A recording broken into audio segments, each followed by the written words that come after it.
Shalom, Godly Family. Yuk kita nikmati teh hangat, teduhkan hati, hadirkan semangat. Edisi 40 hari masa Prapaskah. Firman Tuhan terambil dari Filipi 2 ayat 19 sampai 24. Saya akan membacakannya bagi saudara-saudara sekalian. Secara khusus, saya akan membacakannya di ayat 20 sampai 22. Demikianlah firman Tuhan, karena tak ada seorang padaku yang sehati dan sepikir dengan aku yang begitu bersungguh-sungguh memperhatikan kepentingan kamu. Sebab semuanya mencari kepentingan sendiri, bukan kepentingan Kristus Yesus. Kamu tahu bahwa kesetiaannya telah teruji dan bahwa ia telah menolong aku dalam pelayanan Injil sama seperti seorang anak menolong bapaknya. Sedemikian jauh bacaan firman Tuhan. Berbahagialah bagi kita yang membaca, merenungkan, terlebih yang melakukannya di dalam kehidupan sehari-hari. Saudara-saudara, beberapa teman saya memanggil saya sebagai ahli makanan.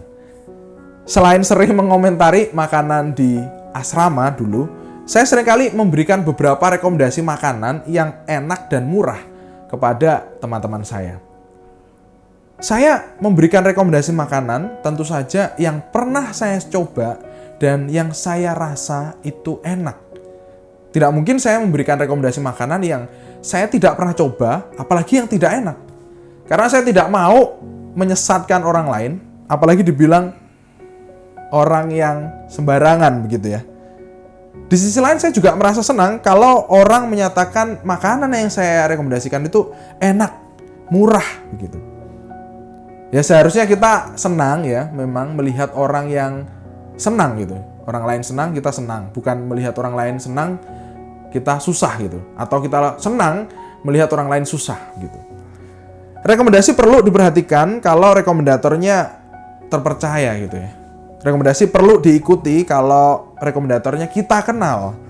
Sebaliknya rekomendasi dapat kita abaikan kalau rekomendatornya tidak kita kenal atau kita percaya. Saudara-saudara, di bagian surat Paulus kepada jemaat Filipi yang saya bacakan tadi, dia sedang merekomendasikan Timotius. Paulus ingin Timotius segera datang kepada jemaat di Filipi untuk melayani mereka sebagai gantinya, ganti Paulus. Di sisi lain, Paulus juga ingin jemaat Filipi menerima Timotius dengan tangan yang terbuka. Paulus tidak ingin sembarangan merekomendasikan Timotius. Dia sudah mengenal dan mendidik Timotius sebelumnya. Bahkan Paulus berkata, kamu tahu bahwa kesetiaannya telah teruji dan bahwa ia telah menolong aku dalam pelayanan Injil sama seperti seorang anak menolong bapaknya. Berarti Paulus dan Timotius punya hubungan yang sangat dekat. Paulus perlu mengirimkan Timotius untuk melayani mereka sebagai gantinya karena jemaat di Filipi sudah tidak lagi mencari kepentingan Kristus. Mereka telah memilih mencari kepentingan diri sendiri, padahal kepentingan Kristus lebih penting daripada kepentingan diri sendiri karena Kristus dan hanya Dia yang menyelamatkan kita. Bahkan Kristus menganggap kita orang percaya penting. Dia rela mati dan bangkit bagi kita supaya kita mendapatkan kehidupan kekal. Seberapa sering kita mementingkan atau mendahulukan kepentingan Kristus daripada kepentingan diri sendiri? Seharusnya kita senang lebih sering mencari kepentingan Kristus daripada kepentingan diri sendiri. Karena Kristus dan hanya Dia yang dapat menyelamatkan. Karena Kristus dan hanya Dia, kita dapat menikmati kehidupan kekal.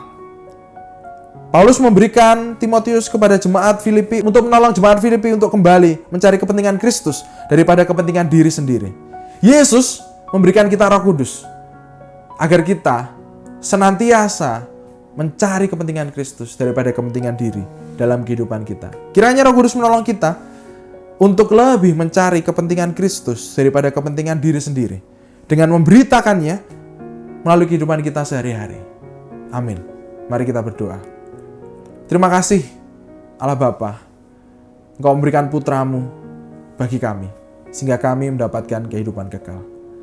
Dan juga putramu memberikan kami Roh Kudus untuk menolong kami mencari kepentingannya, memberitakannya melalui kehidupan kami. Kiranya Roh Kudus terus menuntun kami di dalam terang. Ini doa kami Tuhan, Engkau yang mendengarnya. Hanya di dalam nama Tuhan Yesus Kristus kami telah berdoa dan naikkan syukur. Amin.